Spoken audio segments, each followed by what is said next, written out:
Hey, if you want to share someone's story on the Instagram, first let's open it and let's say that I want to share, for example, this one. So I have to take a screenshot on my phone. So in my case, it works like this, that I have to press at the same time the volume down button and the power button. And now from here, I will have to open my story. And now from here, I have to select it. And now post it like this, for example.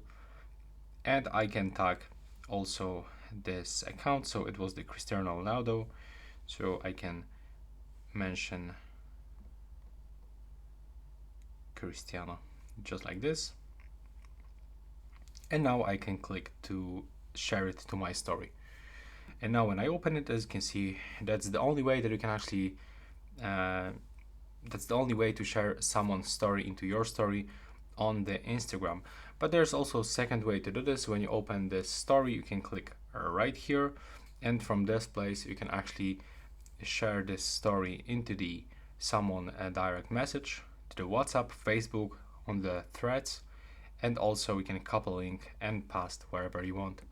So that's all right now. Please subscribe to my channel. Bye bye.